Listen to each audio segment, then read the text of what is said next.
here we are today with Elaine Ash, editor extraordinaire, and myself. I'm a writer, Ellen Francisco. We're going to talk about ghostwriting. We're going to talk about agents. We're going to talk about the mix between Hollywood and publishing, because those industries do overlap, but they are very different, and you need to have a different approach with each one.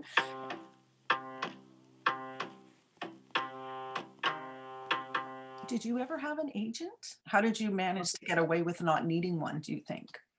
Well, I was accepted by an agent. I was my bestseller metrics was accepted by Jeff Herman, who's a very well-respected nonfiction agent and has sold hundreds of books. But I knew that I was going to have to wait a long time for it to come out, so I opted for self-publishing. I was very flattered that Jeff felt he could sell this and wanted it, but I opted for self-publishing. So it's not like I couldn't have had an agent. I could have had an agent. Mhm. And in fact, Elizabeth Kracht thanks him in her book that you I recommended. just read that. It is a great book. Elizabeth Kracht has thanked Jeff Herman in her excellent book It's called that The she just wrote. Author's Checklist. In fact, I just finished reading it, and it's a great thing to talk about. This is the book, and it's brilliant from the perspective of an agent. It does an A to Z guide on how to develop your manuscript.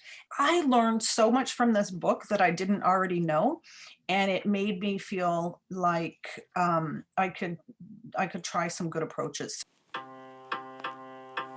I read the book on your recommendation, and I agree with everything she said in there. It's a very, very good book. So it's how to edit your own book from the agent's perspective. So agents, are great. If you want to go the traditional publishing route, you're going to need an agent because a lot of publishers won't take you without one. Right. But there are publishers that will take a submission. The trick, of course, is to know how to write a good query letter. And that's a whole different topic, and it's a whole different skill. It's a course, actually, on Mhm. how to write a good query letter. So that's why agents do it for you. If you're a long form novelist, you may want an agent. Mhm.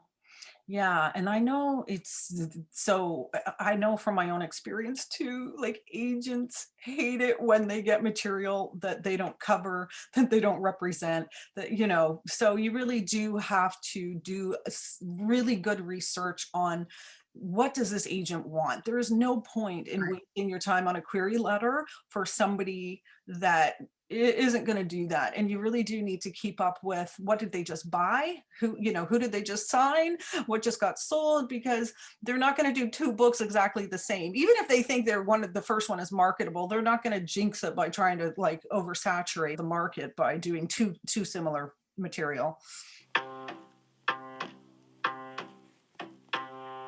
And how you can keep up with this deal making and stuff like that is Publishers Marketplace Mm-hmm. has a free daily deals newsletter that they send out, an email of the daily deals. You can collect agents' names who are doing deals right now on by subscribing to that. Publishers Marketplace. You can get a subscription to that for, I think it's $25 for a month. And Mm-hmm. you can go in and collect all of the names of the hot agents that are doing deals right now. Yeah. $25, you've got everything you need for your genre. There is also a website called Duotrope, Duotrope. And I have searched recently agents from that. And just yesterday, one of my writers was requested her full manuscript from an agent that I got from Duotrope. So I'm always searching, looking for who are the people that I haven't heard of, who are doing deals, who are hungry for material.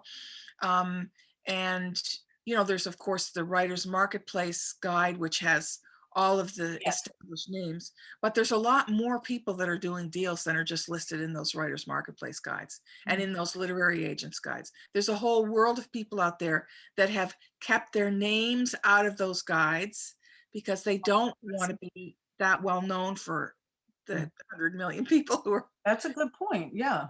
who write a novel in 30 days and send it out. Their time gets wasted a lot. Did you ever have an agent? No, Ever had a literary agent? I've no. never had a literary agent. So I know that there are a lot of people that think I'm not getting into the industry unless I have an agent. And I understand that, you can get a good agent, just like a good editor. You can get a good editor, they can make or break your career. You get a good agent, they can make or break your career as well. So I've vacillated between, do I get an agent? Do I not? Do I not?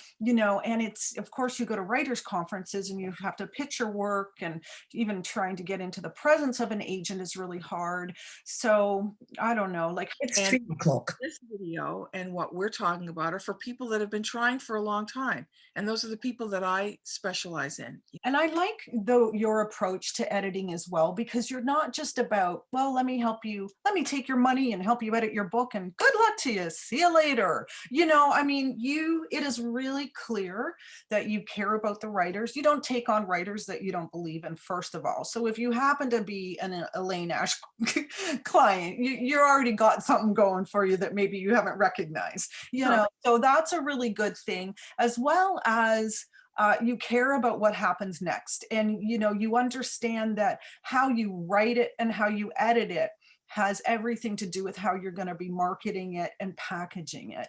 So you need to have, like, who's your marketplace, who's your this, who's your that. And I think because you have such an amazing background yourself as an author and an editor in Hollywood, out of Hollywood, in publishing, all these realms that you've worked in, it's just all these extra pieces that get to, that the writer gets to benefit from. And you do touch upon really good ways to round out story. So I think it's great. The other thing that you do too is that you often help people write those query letters, and because of who you're working with, helping launch, you understand in a really current sense of who's going to pick up what. You understand why they're not going to pick things up. So you really do offer an amazing insight to how to get to the next step and how to finally get it into the world. Yes, I do. I do pitch writers. I will do query letters for them, collect the hottest agents that they should be queried for. I don't have to have edited your novel. I will take stuff just cold if you think it's ready. And there are some people that really are ready and Mhm. really want to find out what the marketplace has to say about their stuff. So I'll work with you on a little synopsis. Well, Why let's talk. are you laughing?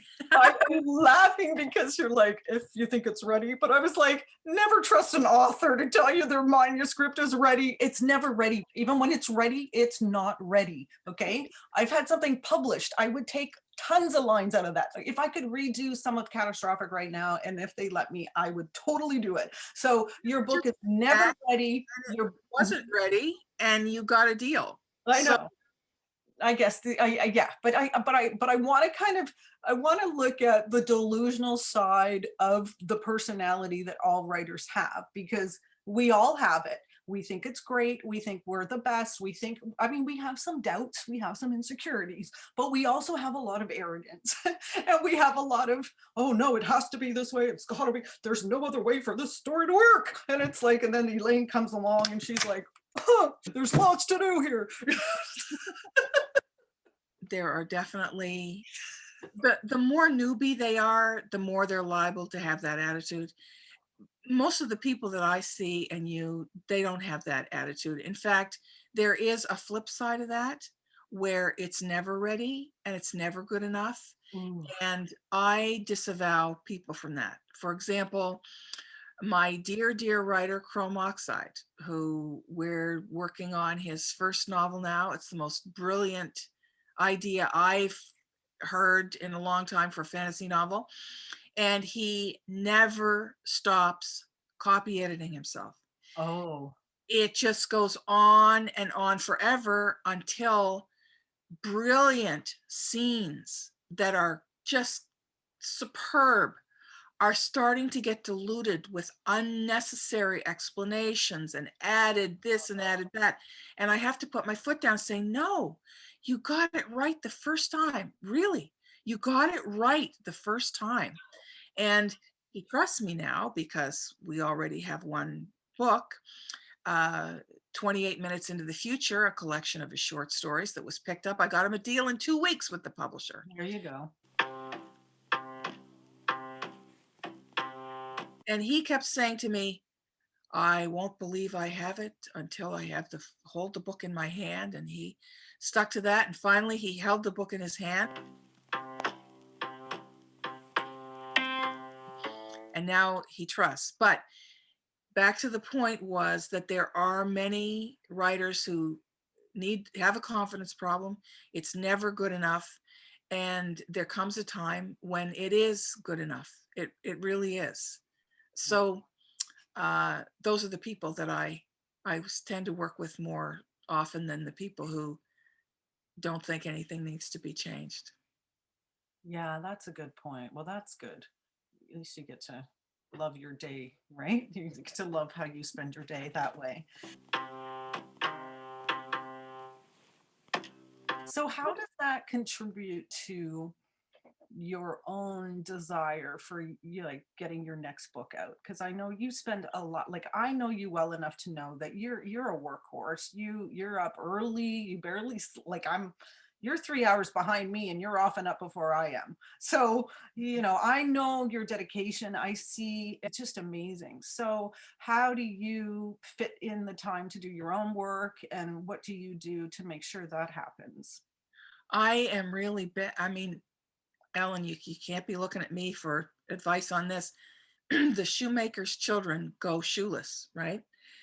So I'm trying to get out my second book on the craft of writing. I'm failing miserable at a writing schedule because I'm ghostwriting and I'm editing everybody else's stuff. Mhm. And the third book in my series of the Hardbite series, well, that is just a few ideas scribbled on the back of a cocktail napkin. I'm not getting my own stuff out, but I'm ghostwriting and I'm editing and I'm helping other writers plot. How Oh, can you add and move that story along? So that's a great thing to talk about, is ghostwriting, because there's a lot of misnomers about ghostwriting, and some of the most successful writers in the business. Like, what, and you know way more about that than I do. What do you want to say about ghostwriting, and in as far as, giving new novelists some hope, because some big writers have ghostwriters, right? yes, ghostwriters are more common than you would ever guess, especially for some of these very successful series. Now, some writers like James Patterson are quite open about it. They employ other writers, they team up with them, and they get the writings sent out. But then there's sometimes a famous writer will run into drug problems, or they just can't deliver it anymore. Who knows? Their life is blown up, but there's a deadline. Well, call in the ghostwriters who can mimic the style, who Mhm. can work off their plot, and they can get it done. That happens a lot. And then I want to stand up for the people who are headed to Hollywood, and their plan is to have a hit novel, but they're not a novelist. So they have a really good story idea, they have really good characters, and they need somebody to execute it for them. And I don't think there's any shame in having a ghostwriter come in and execute that for you so that you can have a successful book, get an agent for it, and then head to Hollywood. And these people that are born producers, they just know how to move mountains. They're really not born as a novelist personality. So the novel is just a means to an end. It's part of the process. And that's another end of the business that is a viable end of the business. I'm in it. And nobody talks about it. Just like everything else we're talking about here. Nobody talks about it.